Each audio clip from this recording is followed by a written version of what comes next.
Hello everybody, and welcome to this appointment with the Ferrino athletes.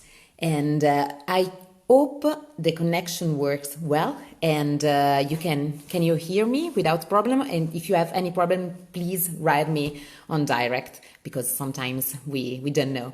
So it's a great pleasure for me to introduce tonight a very good athlete.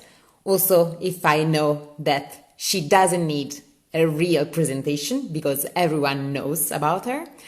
So we can wait for her. I think she's coming. So it's a great pleasure for me to introduce one of the most strong climber of the world. She's a very strong one. She is female. And we are waiting for Stefi. Stefi, are you with us? I have to search for her. We are looking for Stefi Troguet. She's really one of the strongest climbers in the world, and but she's not only. Oh, Stefi is here. Okay. She's coming. Just some minutes to. Waiting for the connection. Hey, Stefi. Hello. How are you? Super good. And you? I'm fine, thank you. Just words to introduce yourself. So, Stefi Troguet. I think everyone knows about you, but anyway, she's one of the strongest climbers all around the world, and she's also very funny. And of course, very pretty. But first of all, she's a real mountaineer. Yes. Thank you. Thank you so much. So, Stefi, how are you? I'm good. I'm good. As you see, I'm home here in Andorra, so all good. And you? I'm fine. Are you in Andorra now? Yeah. Stefi, help us. Can you explain where Andorra exactly is? Because it's not exactly in Spain. It's another state, let's say. It's another country. Yeah. I mean, everywhere I go in the world, I have to explain it, because even if it's a country, no one knows it. So it's between France and Spain. It's a super tiny place in the middle there, in the middle of the Pyrenees. So yeah, this is Andorra. Andorra. So to born and rise in Andorra is a sort of destiny to be linked with the mountains. You have to be linked with the mountains, or not? Yeah, I mean, we have mountains everywhere. It's a very small country, but the mountains surround us a lot. So here the main sport, or the national sport, is the ski, alpine skiing. So usually the people are focused on skiing more than mountaineering. But yeah, it's all about mountain anyway. And how did you start with mountain? You also started with the alpine ski, isn't it? Yeah. So my father was a ski instructor, and I started skiing. I started when I was a child, and yeah, I just was training for skiing, and then I became a ski instructor. And yeah, I think one thing brings it to the other one, and we just I started looking at the mountains and wanting to go up. And one day my cousin said to me, "Hey, we're going to climb Pica d'Estats, which is the highest in Catalonia, and it's a 300-meter peak." But for me, it was a big challenge, and I started training for this, and we just went there with my cousin, and we summited, and it was a super cool experience, and I loved it. And after that, I just get addicted to it, and yeah. And no, it's a great pleasure for me to speak face to face with Stefi, because we had several interviews, but always by phone. So it's the first time that we have the possibility to be vis-a-vis and to be face to face. So I'm so happy about it. So tell us about your quarantine. What about your days? Did you take your time to rest, or did you train all the time? I've been doing a little bit of everything. I think like everyone, you have up and downs and you have days you're not in the mood to be training, but also I've been training. My brother came here in my apartment, so it's been super good. And I also have my cousins here in the building and my uncles. So I did a lot of family time, which is also good. Mm-hmm. And lucky because we have a big rooftop and we were training in the rooftop with my brother, and then I've been painting here in home, so I've been doing lots of things. Did you discover some new passions? For example, I don't know, paint or play some instruments or cooking, for example. Did you try something? I mean, my brother is playing the guitar and the drums here in the apartment, but I'm not Wow. really. Okay. Yeah, I'm not really good at that. So I've been more cooking, which I like it before, but I never have time. So I use the time also to cook and to, yeah, do some inventions in in the kitchen, and yeah, well, Which distract. is, which is your main dish? Oh, it's hard because I'm more a vegetable or fish. I don't eat meat, so I'm more in the vegetables and that. But the thing I did the most was the cakes. Okay. So, when did you start to go to the mountains, like as a mountaineer? Did you think to become the Estefania Troguet that went to Nanga Park, who reached the summit of the Nanga Parbat at the real beginning? Yeah, for sure not. For sure not. I mean, I started with peak at the start, as I was saying, and to me it was a super big goal and was a 3,000-meter peak. And after that, I said to myself, okay, let's try more. And I tried Aneto, which is the highest in the Pyrenees, and to me that was like the biggest goal I couldn't reach. And after that, I said, okay, let's try more altitude. And I went to Kilimanjaro, which is the highest in Tanzania, and then this was I couldn't stop. I mean, I was doing 3 jobs in wintertime and saving lots of money because I had no time to go anywhere. And then in summertime, I was traveling and I started going. I went to Alaska to climb Denali. I went to Argentina, and then I did Aconcagua. I did some trekking in the Andes, in the Himalayas. Yeah. So And for sure, I wasn't expecting. what did you find in your sport? Why your sport is so addictive? Why are you so addicted to go to the mountain and to the mountaineer? What is the secret? I mean, it's hard to explain. I think it's a mix between having a goal that you can achieve in a short period because you focus in a summit and then you go and maybe in a month or something like this you can do it. So it's like you can do lots of dreams every year or every 2 years, and after you have the view, you have this freedom because to me the mountains is to be free, to be in the mountain, to be in the outdoors, and yeah, I mean it's a mix of everything. So freedom and to be outdoor. So what about this quarantine?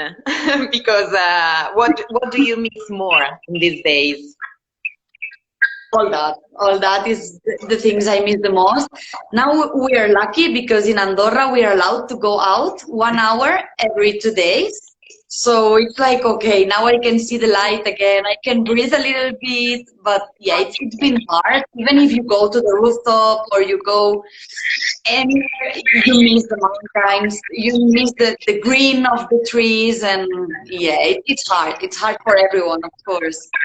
I can imagine. And do you think there is something that you thought from your sport and from mountains that you utilize during these days? For example, to be patient or the force or to be strong. There is something that mountain teach to you, taught to you. Yeah, for sure. I mean, at the beginning, when I started with all that, I was more probably going for a run, or I did a marathon, a trail running marathon. and I was super impulsive. I'm a very nervous person, and when I started with big mountains, the thing you need the most is the patience. So I learned to be patient, and maybe you have to be in a tent for a month and wait for the good weather, and you can do nothing. I mean, just wait. And if it's bad weather, you cannot even go out from the tent. So I became more patient, and I think this has been really important for me because now, I mean, after a month, it's hard, but the first month was even okay. So I think this came from all this process. And do you think you can train the patience? It's possible to train ourselves to be more patient. Yeah, for sure. To me, it was like an impossible thing. And now I'm patient. Of course, I have some days where I need things done and I need to move. But of course, you can do it. I think you can, yeah. Okay. There is a question from a guy who write us in this afternoon. Is how can I find determination to reach my goals? Can you suggest something to him to find the determination that you have, that you definitely find in yourself? Well, I think to find determination, you have to do things you like, and you don't even need to look for determination because if you're doing something you like, you just get super motivated to it. And if not, it's because maybe it's not really what you really love. And I think the important thing in life is to try different things and find the thing you love and you're motivated to do. How many things did you try in your life before understand your passion for a mountaineer? A lot. I mean, I've been in skiing, and when I was a child, I also did some gymnastics. I did swimming. I was really bad at swimming. After that, I did some rallies. I was a rally driver on ice. But I love that, but it was expensive. So like, okay, let's try another thing. When I started with mountains, I didn't start like to build a career. I started really because I loved it and it became my career. So I think this was the reason I'm now so motivated because I was really looking for it. And do you remember the time, the exactly moment when you understood that to be a mountaineer will be your destiny? I think it was not a precise moment. It's been like not looking for it. It just came and came and came because I did all the courses you can do in ski instructoring. So when I had them all, I started with the guiding ones and like, okay, let's try to be a guide. But I was not even focused on becoming a guide. It was just to have more knowledge and more, I don't know, to know more about mountain. And now I'm also a mountain guide. And I mean, it's all coming and I was not expecting all of that. So yeah. Okay, so can we come back a little bit to the Nanga Parbat, your expedition there? Let's explain us about your travel. Explain us how did you prepare this trip, this adventure, and tell us something about this adventure of Nanga Parbat, please. Yeah, Nanga Parbat was my first 8,000 there. So I was going there with the goal to go as far as my body can go because I've been at many times. I was before that at 6,000 meters, but never at 8,000 meters, and even 7,000 meters. I was never there because I had to cancel my trip. I was going to 7,000, so I made a big step from 6,000 to 8,000. But I was going there and I said to myself, okay, you go, and if you reach camp 2, it's gonna be super good. If you reach camp 3, it's gonna be perfect.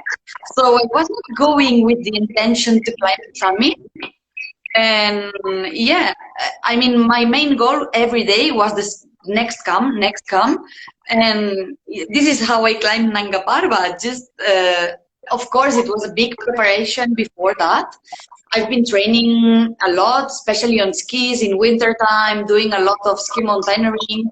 And then when it's summertime, just going and climbing some peaks and being really used to walk a lot and to train when I was and after also I started rock climbing just to be like fast with the ropes and be used to the gear and and yeah, it was a really good experience because I knew a lot my body, but not at 8,000 meters. So it was also a discovery for me, and it was just amazing to do the summit and to stand up there. I just started crying when I summited, and yeah, it was a very very special expedition. Wow. What about your next goals? Well, this year I had planned to go to the Gasherbrooms. It's also in Pakistan and it's in the Karakorum. And there you have, well, it's the zone where you have K2, which is not my goal. And then you have Broad Peak, Gasherbroom 1 and Gasherbroom 2. And the main goal this year was to acclimatize on Broad Peak zone and then move to the Gasherbrooms and try them both. But I don't know. For now, it's not cancelled because from Pakistan they say it's okay. But I think it's too soon to know if I can go there or not. So I don't know.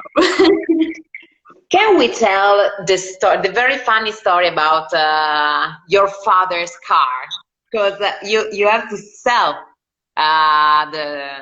the car of your father to go to Nanga Parbat. Can you tell us the story? Because it's quite funny and... Yeah, I went to Nanga Parbat and I was not expecting to summit, but everything went good and well, it was really hard, but I submitted. So I was like, okay, this can maybe work out. If I keep going, I can maybe climb another 1,000 there. And I submitted Nanga Parbat in June, so July, 1st of July, 3rd of July. So expedition to Manaslu was in September, so I was really short on time. I was sure I wanted to go there, but I had no money. So I came back home for more money, but it was super close. And okay, I had my car, and actually it was my car, and Sorry? I sold it. Yeah, no problem. And I sold it, and with the money, I just went to Nanga Parbat, and now I'm using one of the cars of my father's company. Okay.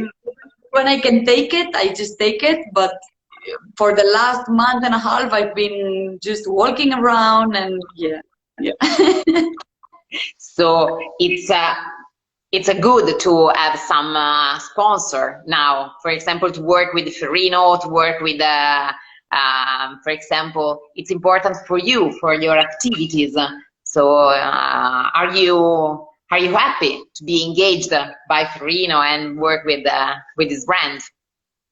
Yeah, for sure. I mean, in the world of alpinism, there's a lot of people and very, very strong people. So it's really hard to compete or to be. For me, it's not a war, but it's very, very difficult. So I'm really thankful to the brands I'm with because without them, all this would be not possible. And especially this year, I quit my job and I tried to create my own company, so for sure, without all my brands and all the companies who support me, this would be like impossible. Of course. Which kind of company? The ones I work with, or yeah. No, that you want to create. Well, for now, it's just I had to do like.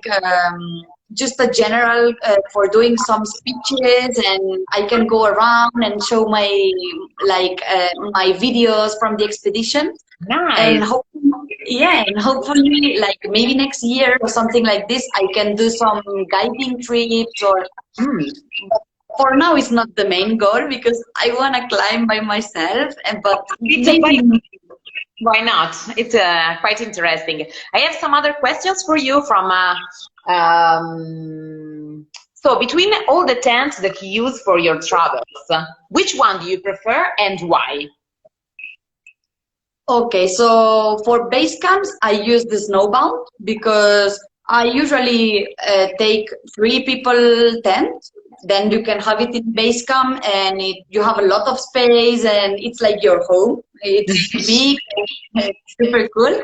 But my favorite one is the Maverick because it's the light one, it's like the altitude tent. So it's not the most comfortable, of course, it's a small one and light, but when you're there, it means you're in a hike camp and you're going for a serious thing. It's not like you're home anymore.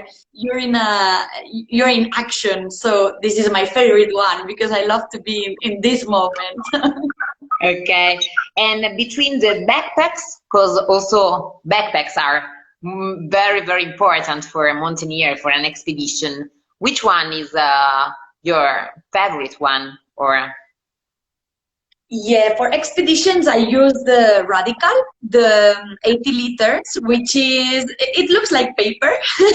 It's not paper for sure, it's Dyneema, but it looks like paper. It's quite transparent and it's super light. And when I go to camps, everyone's like, oh, you're wearing a backpack who's made by paper. And I'm like, no, no, it's not paper. It's resistant, it's strong, but it's very light and it's 80 liters, but you can fill it all or not. So it's less heavy than all the other ones, which are smaller. So I love this backpack. so tent, backpack, and lipstick, because you can't go out without your lipstick.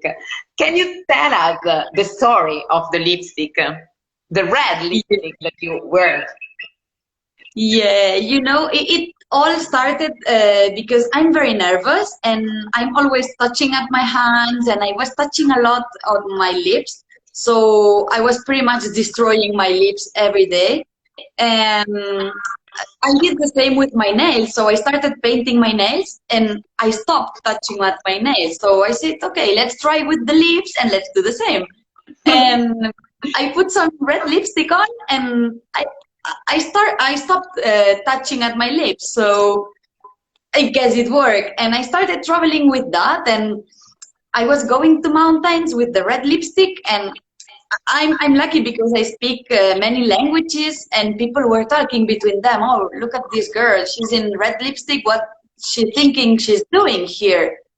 And I was like, okay, so this is gonna be funny. If I do it, it's gonna be like, okay, break the rules. And and this is how it started to be a little bit also like to say, hey, I'm a girl, I'm a lady, but I'm not dressed in black. I can be dressed like a woman and go out in the mountains, and we're strong also. We are strong even if we're women and we're wearing red lipstick. And it became like a big, like, my brand. And yeah. This is how it became my logo also. And yeah, I love the red lipstick. Do you think in one way you can be a sort of model for women that want to go to the mountain? Do you think to be a model for them?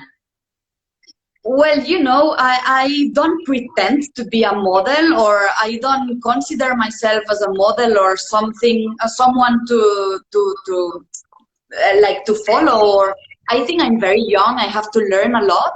But for sure, I've been growing in social media, and I've been receiving a lot of messages from young women who are like motivated and who see me doing all these things, and they say to me, maybe one day I want to be like that and I want to do those things.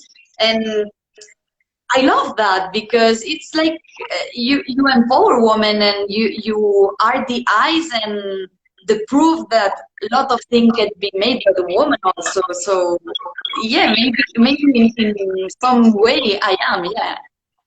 And do you think the female condition changed in the mountain? Do you meet a lot of women in the mountain or not?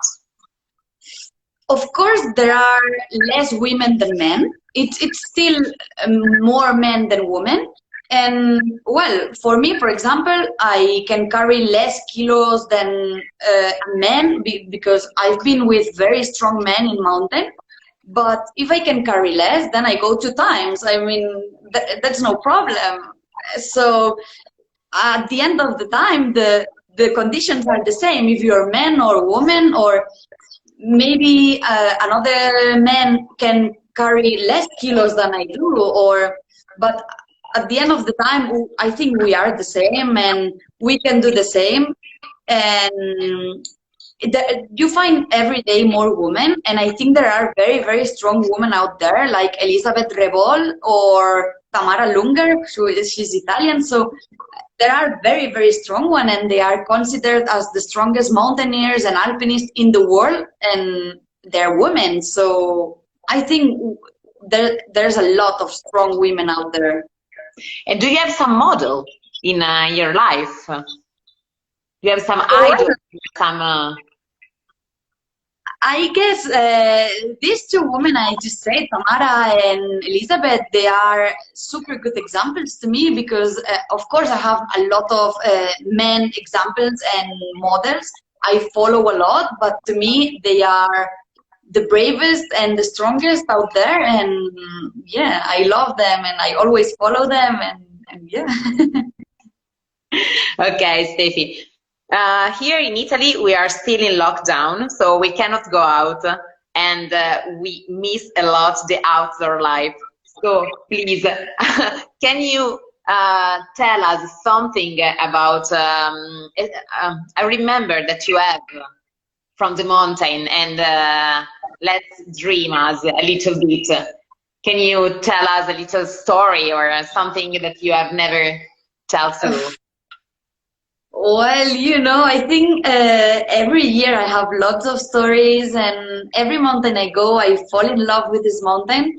And yeah, I guess this winter was a very, very good winter because I just quit my job and I was going around the Pyrenees, and it was super good. And when all that started, all the coronavirus situation, we were in Benasque with some friends climbing north faces in there, and we were having a super good time. And we were talking to each other and saying, "No, this is not a big thing. People are exaggerating." And we were out to the mountain, and when we went down, everything was closed, and it was no one on the streets. And we're like, okay, maybe this is a little bit harder than we think. So I came back to Andorra, and yeah, now I'm here. And yeah, I know when you're gonna go out from all this quarantine, it's gonna be a super good feeling. I know it because I went out this week a couple times. And yeah, just when you breathe again the fresh air, even if it's with a face mask, or you see the green, even if you're not going on mountain, just for a walk, it's a super feeling. And I hope you can all go out super soon because yeah, I know it's important. We have a question for you from Phoebits8. He asked, which is the backpack from Ferrino the most useful for the Santiago de Compostela walk for 10 days? Which backpack do you suggest? Well, for 10 days, In it Santiago de depends. Compostela Trail. Because it depends on if you wear your sleeping bag or not. As I said, this radical one I said, I just have the big one, which is 80 liters, and it's too big. But if you want something which is not heavy at all and you can put all inside, you have the radical ones in smaller, which is a good good sizes. You have, I think, 30 liters, and I don't know what the exact sizes, but they're good because they are super light and you can fit everything inside and not be carrying everything. And So also, yeah. you're also asking for the sleeping bag, which is the sleeping bag that you suggest. I have the expedition one, which is pretty much super big, and I don't think it's proper to go for a 10-day. It's more for expedition because it's too big, too heavy. But yeah, I have also the one I use in altitude or like in small walks, which is I don't know the name exactly. I think you know. Yeah, it's 1,000. I don't know the in English 1,000. Uh, it's the weight. Well, not the weight, but yeah. Let me check the name of the. Go for it. Yeah. It's good to have my brother here. Yeah. He's my answer comedy.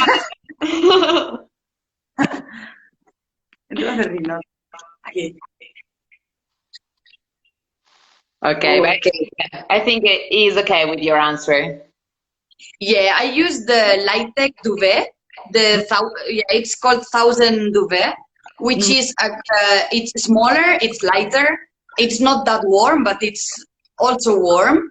So yeah, 1,000 it's a good size. So it's perfect for 10 days walk. Yeah, I think so. It's the one I use around the Pyrenees and the Alps, and yeah, I think so. Okay.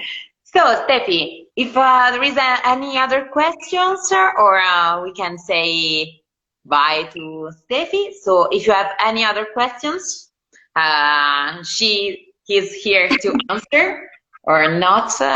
We can wait just a little bit. I think we speak a lot. So, Stefi, thank you really much. Very good luck for your next goals, and hope this situation can change and can finally give us back the freedom to go outside and to enjoy the outdoor life and the outdoor world, because there is a world out of there, and and we want to follow you in your adventures and your trip and your travels. Thank you so much. Thank you so much. See you next time for the next interview. Thank you so much. And I'm so happy to see you finally. So thank you. Thank you. Thank you. Me too. Bye, Stefi. Have a good evening. Bye. And see you very soon. Bye. Thank you to be with us. It was a pleasure, and see you next time. Bye.